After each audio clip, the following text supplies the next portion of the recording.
It's 1977, and America's on its knees. The Vietnam Wars left scars deeper than anyone can heal. Gas prices are through the roof, and folks are losing jobs left and right. People are desperate, broken, searching for anything to make sense of the chaos. Would you cling to a promise of paradise if it came your way? Or would you see the red flags?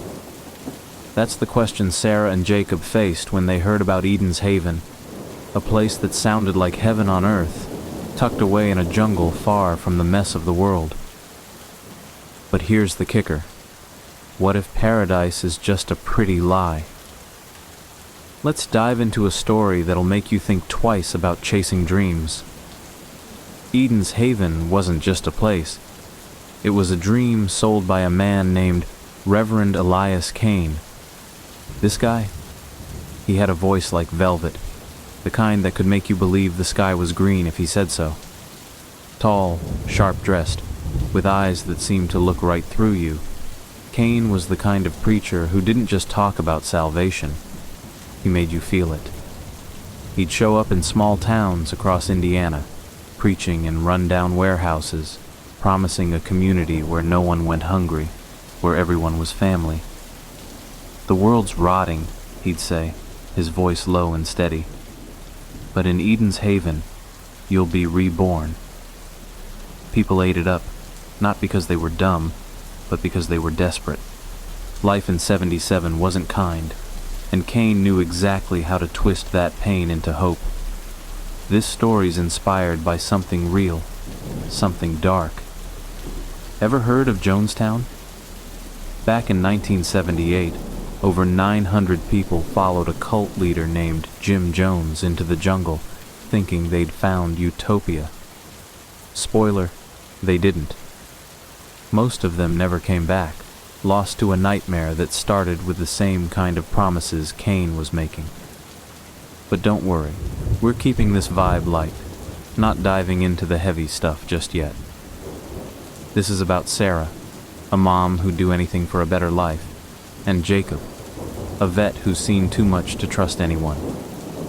They're our eyes into Eden's Haven, and let me tell you, what they found there was no sunny vacation. So how did it start? It wasn't like Kane ran ads on TV. No, he was sneaky. Flyers would show up in the dead of night, slipped under doors, or pinned to telephone poles. Eden's Haven, a new life awaits, they read with a phone number and nothing else. If you called, you'd hear Kane's voice, calm and inviting, like he was waiting just for you.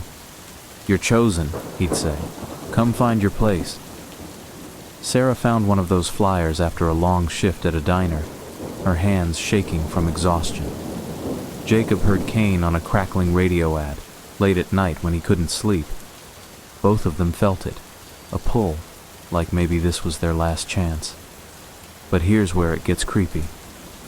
People who went to Kane's meetings didn't just sign up. They gave him everything. Their savings, their trust, sometimes their families. And once they were in, there was no turning back. Sarah and Jacob didn't know it yet, but they were about to step into something way bigger and way scarier than they could have imagined. Eden's Haven wasn't just a community. It was a trap, and the door was already closing behind them. Think about it. If someone promised you a perfect life, no strings attached, would you buy it? Or would you start asking questions?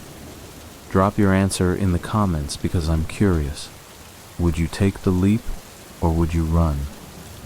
Stick with me, because this story's about to take you deep into the jungle, where paradise comes with a price. Let's find out what Sarah and Jacob walked into. After hearing Reverend Elias Kane's promise of a jungle paradise called Eden's Haven, Sarah and Jacob are ready to leave their broken lives behind. But getting to this so-called utopia means a journey that's anything but heavenly. As they board a bus to nowhere, the first cracks in Kane's dream start to show, and the question lingers. Are they heading toward salvation, or something much darker? Let's follow them and find out.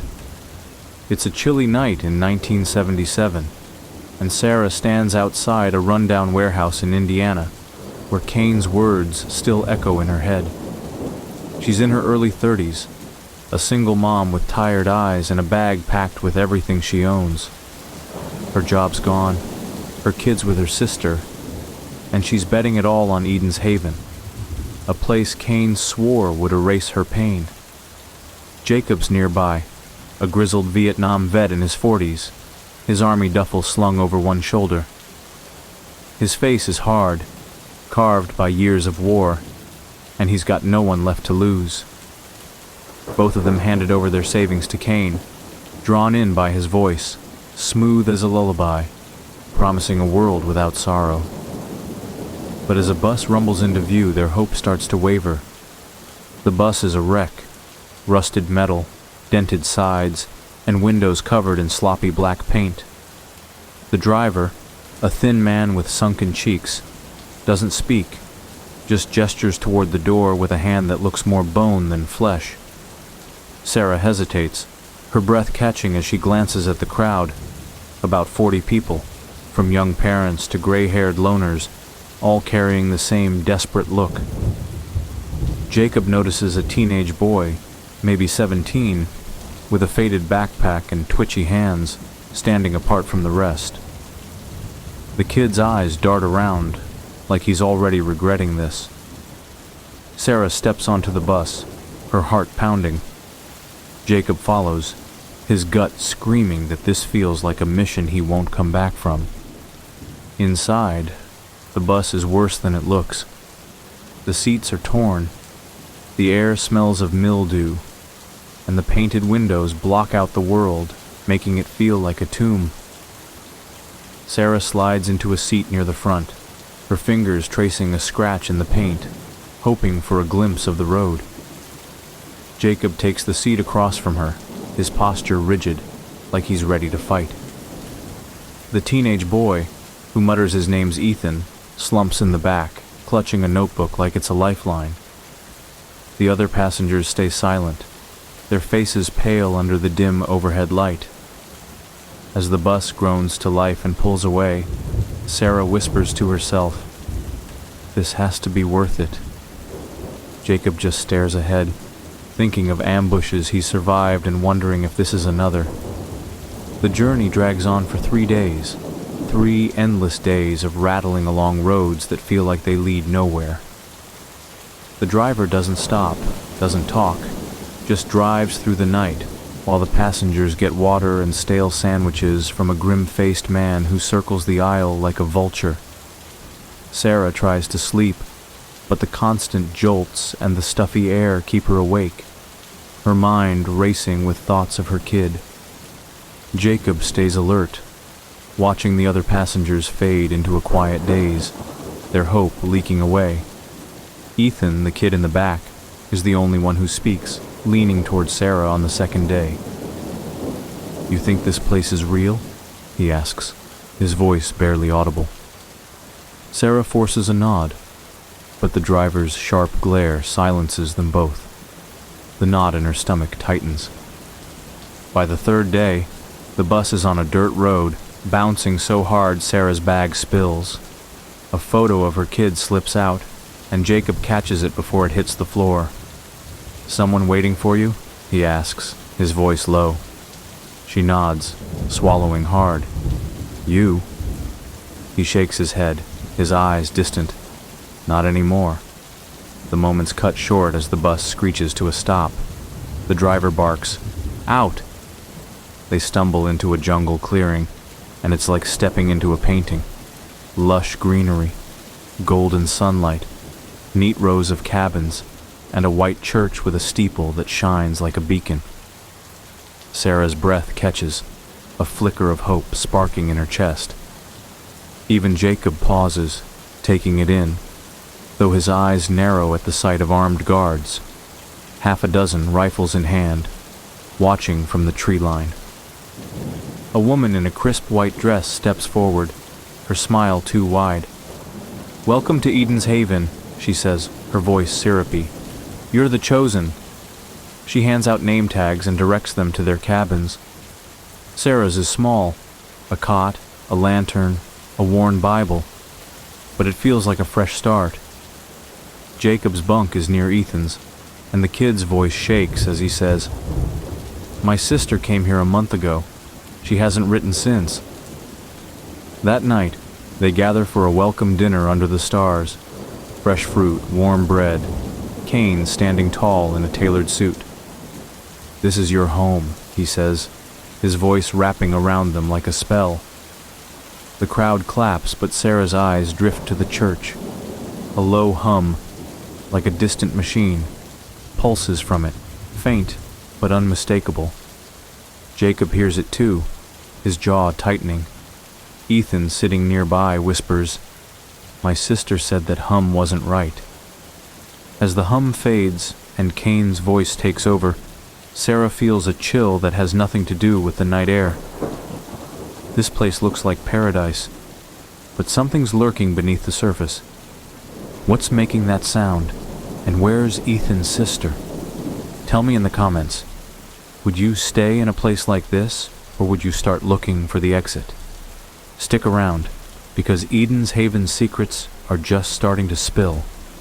Sarah and Jacob have arrived at Eden's Haven, a jungle paradise that looks like a dream come true.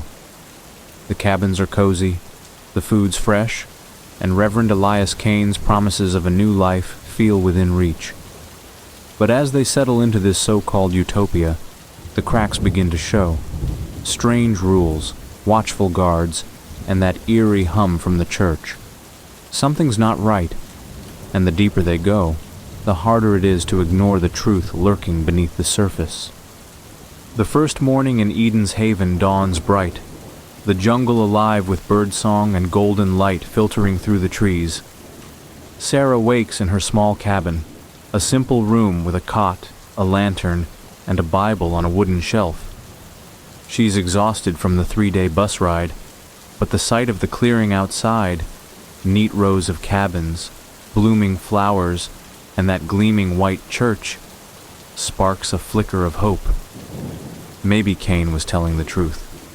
Maybe this is the fresh start she's been praying for. She pulls on her clothes, a mix of nerves and excitement bubbling in her chest, and steps outside to join the others. Jacob's already up, standing near his bunk, his eyes scanning the camp like he's mapping an enemy stronghold. He's been through too many traps to trust a place this perfect. The guards he spotted yesterday, 6 men with rifles, stationed at the clearing's edge, are still there, their faces blank, but their eyes sharp. He notices the other residents, about 200 people now, moving with a quiet purpose, like they're afraid to break some unspoken rule.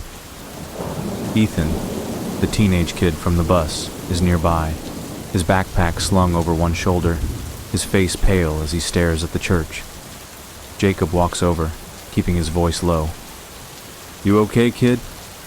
Ethan shakes his head, barely audible. "My sister's supposed to be here. I haven't seen her."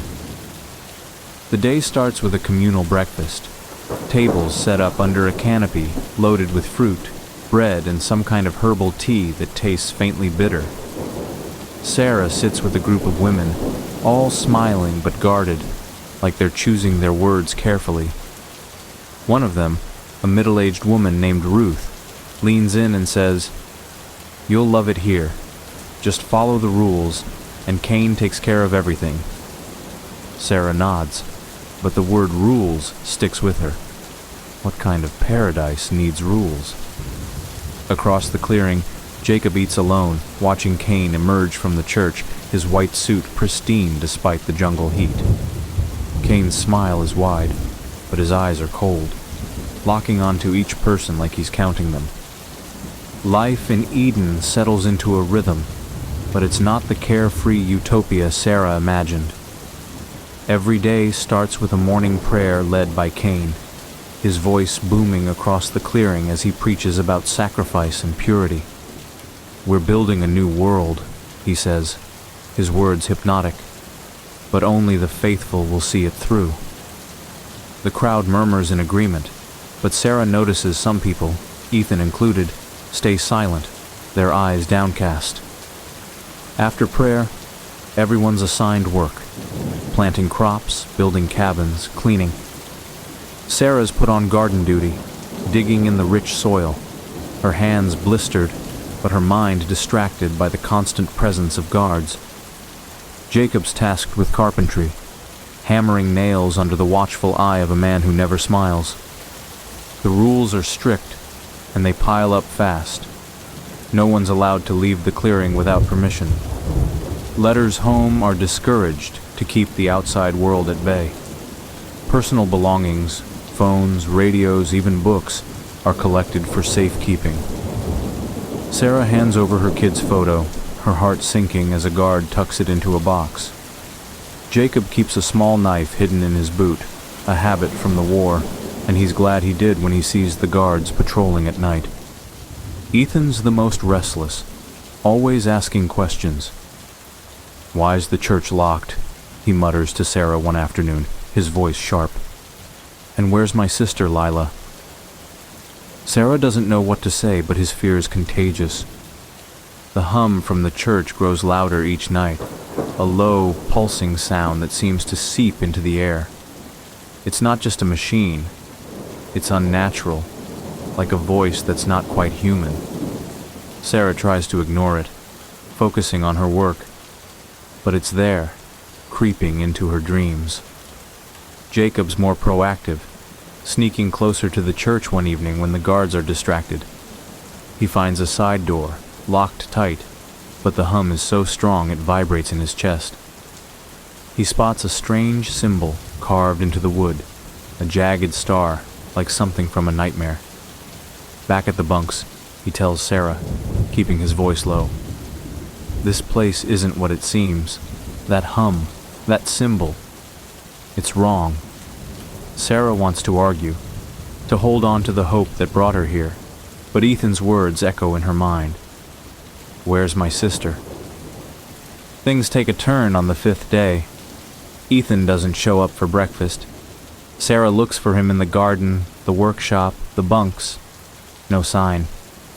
Jacob asks around, but the other residents avoid his eyes, muttering about discipline or Cain's will. Ruth, the woman from breakfast, pulls Sarah aside and whispers, "Don't ask about the boy. It's better that way." Sarah's stomach drops. She finds Jacob near the church, his face grim. "Ethan's gone," he says, "and I saw fresh dirt behind the cabins this morning. Too much for a garden." Sarah shakes her head, refusing to believe it, but the hum from the church is louder now, almost mocking. That night, Cain's sermon feels different, his voice sharper, his eyes glinting as he talks about cleansing the unworthy. Sarah lies awake, the hum filling her ears, her kid's face flashing in her mind. Jacob's in his bunk, his knife gripped tight, planning his next move. Eden's Haven is no paradise, it's a prison, and whatever's behind that church door is the key to its secrets. But asking questions might cost them more than they're ready to pay. If you were in their shoes, hearing that hum and seeing people vanish, would you keep your head down or start digging for answers? Tell me in the comments, and don't miss what's coming next. This place is about to unravel. The illusion of Eden's Haven is crumbling. Sarah clings to the hope that this jungle commune is her salvation, but the disappearance of Ethan and the eerie hum from the church are impossible to ignore. Jacob, driven by instinct, is digging for answers, and what he finds threatens to shatter everything. As Reverend Elias Cain's grip tightens, the truth begins to surface, and it's far darker than anyone expected. This is where paradise starts to unravel.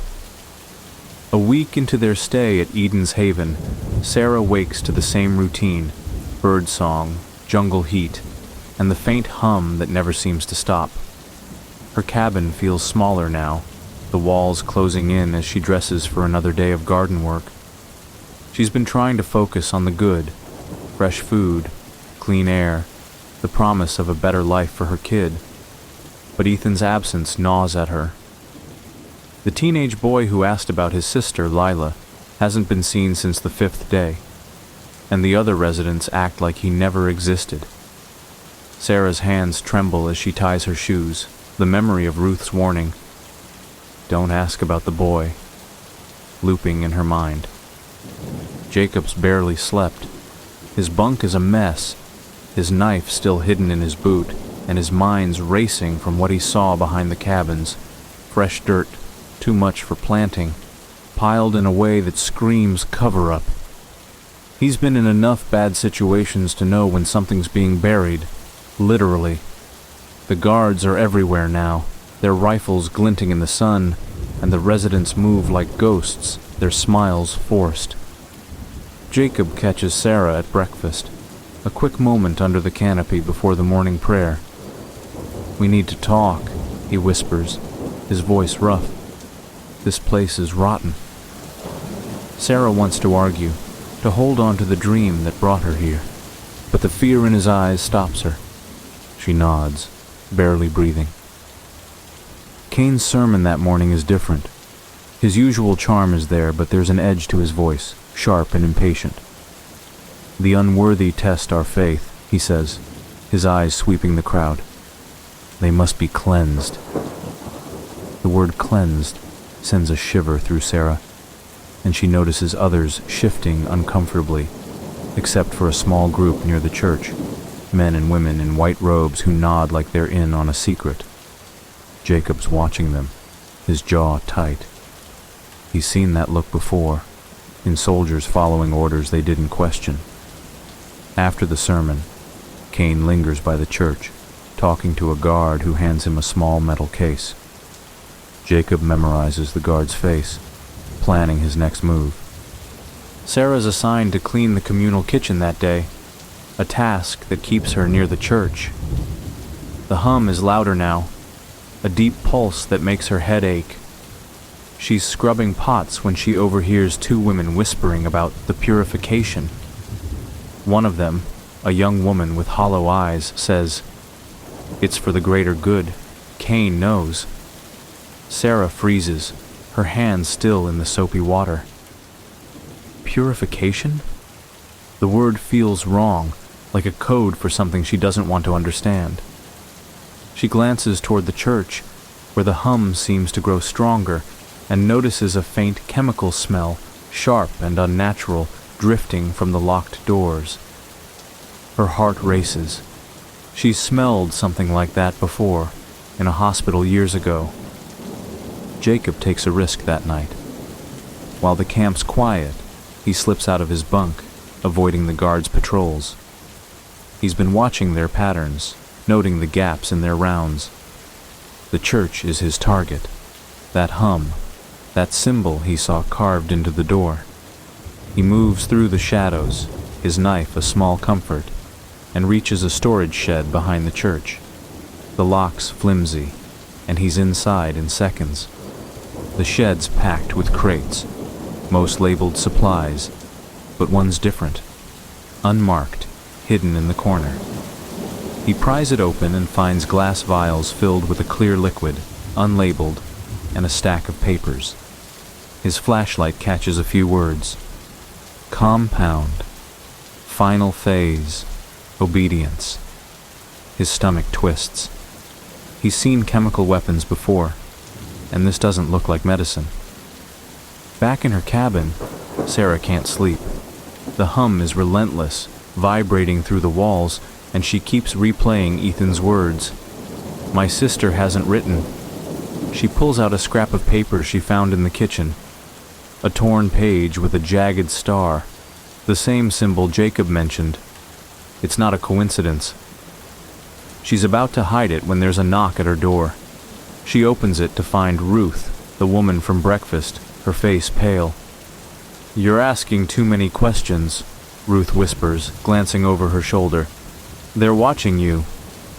Before Sarah can respond, Ruth slips away, leaving her standing in the dark, her pulse pounding. The next day, Jacob tracks down Sarah in the garden, pulling her behind a row of crops. "I found something," he says, his voice low. "Chemicals in the shed. Papers talking about a final phase. This isn't a commune, it's a setup. Sarah's eyes widen, the chemical smell from the church flashing in her mind. What kind of setup? She asks, her voice shaking. Jacob doesn't answer right away, but his expression says it all, something deadly. Before they can say more, a guard approaches, his rifle slung low.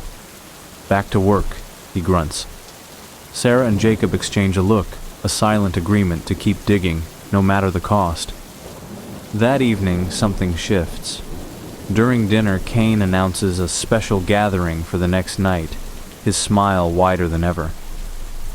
Tomorrow we take the next step, he says, his voice almost gleeful. The crowd cheers, but Sarah notices the robed group from the church exchanging glances, their hands clasped tightly. Jacob's watching too, his mind racing. He's about to slip away when he spots a familiar face in the crowd. Lila, Ethan's sister, alive but different. Her eyes are glassy, her movements slow like she's not fully there. She's standing with the robed group, a star-shaped pendant around her neck. Jacob's blood runs cold. Whatever Kane's doing, Lila's already part of it. Sarah sees Lila too, and her heart sinks. She remembers Ethan's fear, his questions about his sister. The hum from the church is louder than ever, a constant drone that feels like it's pulling at her thoughts. She catches Jacob's eye across the clearing, and he gives a slight nod, a signal to meet later. They're running out of time. Kane's next step is coming, and the truth about Eden's Haven is closer than ever. But getting to it might mean risking everything. If you were Sarah or Jacob, with the hum in your ears and Lila's empty stare in front of you, would you confront Kane or try to escape? Tell me in the comments, because the final piece of this nightmare is about to fall into place. Eden's Haven has gone from paradise to prison. Sarah and Jacob know Reverend Elias Kane's special gathering is no celebration. It's a trap, tied to the chemicals Jacob found and the hum that haunts the church. As the jungle closes in, and Lila's glassy stare lingers in their minds, they face a night that will decide their fate. This is the fall of Eden, and not everyone will make it out. The day of Kane's special gathering dawns heavy, the jungle air thick with a tension that chokes the usual birdsong. Sarah's in her cabin, her hands trembling as she tucks the scrap of paper with the jagged star symbol into her pocket. The hum from the church has been constant since last night, louder and more insistent, like a heartbeat in the walls. She hasn't seen Jacob since dinner, and the memory of Lila, Ethan's sister, standing with the robed group, her eyes empty, keeps her awake. She steps outside, the clearing bustling with residents moving toward the church, their faces a mix of excitement and fear. The guards, now a dozen strong, line the paths, rifles at the ready. Jacob's been up since dawn, crouched in the shadows near the storage shed. He's gone back to the crate he found, the one with vials and papers about a final phase. The papers are gone, but the vials remain, their clear liquid glinting in the early light. He pockets one, his knife still in his boot, and slips back to the bunks, avoiding a guard's patrol. He finds Sarah near the garden, pulling her behind a tree. "Tonight's the night," he says, his voice low and urgent. "Those chemicals, they're not for farming. Kane's planning something big, and it's not good." Sarah's eyes widen, the chemical smell she caught by the church flashing in her mind. "What do we do?" she asks, her voice barely steady. Jacob's answer is grim. "We get out. But first, we need to know what he's doing." The gathering is set for dusk, and Kane's voice echoes across the clearing all day, calling everyone to the church. Sarah notices the robed group, about 20 people including Lila, moving with a strange calm, handing out cups of tea to the residents. The tea smells like the bitter brew from breakfast. but now it's tinged with that same chemical scent. She pretends to sip hers, watching others drink eagerly, their eyes glazing over within minutes. Jacob's at the edge of the crowd, his own cup untouched, his gaze fixed on Lila. She's passing out cups, her movements mechanical, the star pendant around her neck catching the fading light. He spots a guard carrying a metal case, the same one Kane held yesterday, and his gut twists. This is it. As night falls, the church doors open and the hum spills out, so loud it rattles Sarah's bones. Kane stands at the entrance, his white suit glowing under torchlight, his smile wide, but his eyes feverish. "Tonight we become one," he shouts, his voice carrying a manic edge. "Drink and be purified." The robed group raises their cups, and the crowd follows, some hesitating but most obeying. Sarah's heart pounds as she sees people start to sway, their faces slack, some collapsing to the ground. Jacob grabs her arm, pulling her back. "Don't drink," he hisses. "It's poison." Sarah's eyes dart to Lila, who's drinking her own cup, her expression blank. Sarah wants to scream, to stop her, but Jacob's grip keeps her still. Chaos erupts. Those who drank begin to choke, clutching their throats, their bodies crumpling in the dirt. The guards move in, rifles raised, herding the stragglers toward the church. Sarah and Jacob duck behind a cabin, their breaths ragged. Jacob pulls out the vial he took, its contents clear and deadly. "This is what's in the tea," he says. "He's killing them." Sarah's mind races to her kid, to Ethan, to Lila. She can't let this be the end. "We have to stop him," she says, her voice shaking but firm. Jacob nods, his face set. We get to the church, find the source of that hum. They move through the shadows, the jungle alive with screams and the hum's relentless pulse. The guards are distracted, dragging bodies toward the church, and Sarah and Jacob slip past, reaching a side door. It's locked, but Jacob's knife pries it open, revealing a narrow staircase descending into darkness. The hum is deafening now, vibrating in their chests, and the chemical smell is overpowering. At the bottom, they find a basement room, lit by flickering bulbs.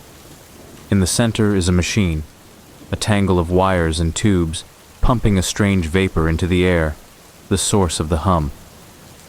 Vials like the one Jacob stole line the walls, hundreds of them, labeled with the jagged star. And there, slumped against the machine, is Ethan. He's alive, barely, his face pale and his hands bloody. "Tried to stop it," he gasps, his voice weak. "Lila, she's gone." Sarah kneels beside him, her heart breaking. "We'll get you out," she says, but Ethan shakes his head. "Too late for me, smash it." Jacob doesn't hesitate. He grabs a pipe from the floor and swings, shattering the machine's core. The hum dies with a screech, and the vapor stops, but the damage is done. The guard's shouts echo above. They've been spotted. Jacob helps Sarah lift Ethan, and they stumble up the stairs, the church now a scene of horror. Bodies litter the ground, the air thick with the stench of death. They run for the jungle, guards firing shots that tear through the trees. Sarah's legs burn, but she thinks of her kid, pushing her forward. Jacob supports Ethan, who's fading fast, his breaths shallow. They reach a river, the jungle swallowing the church's lights behind them. Ethan collapses, his eyes glassy. "Tell my story," he whispers, then goes still. Sarah chokes back a sob, but there's no time to grieve. Footsteps crash through the underbrush. Jacob pulls her into the water, and they swim, the current carrying them away as the guards' voices fade. Days later, Sarah and Jacob stagger into a small town, half dead but alive. They tell their story to the authorities, who raid Eden's Haven, finding only ruins, cabins burned, bodies gone, the church reduced to ash. Cain's vanished, and the official report calls it a mass suicide, like Jonestown in 1978, where over 900 died following Jim Jones. But Sarah and Jacob know better. The machine, the vials, that hum, it was no accident. They part ways, Sarah returning to her kid, Jacob disappearing into the world, both haunted by what they saw. Years pass, and Eden's Haven fades into rumor, a ghost story whispered in small towns. Some say the jungle's cursed, that the hum still echoes at night. Others claim Cain's still out there, preaching to new followers. Sarah never speaks of it, but she keeps Ethan's notebook, found in the jungle, its pages filled with warnings. Jacob carries the vial, a reminder of what he couldn't stop. If you heard those whispers of Eden today, would you believe it was just a story, or would you go looking for the truth? Tell me in the comments, because some traps never stop waiting.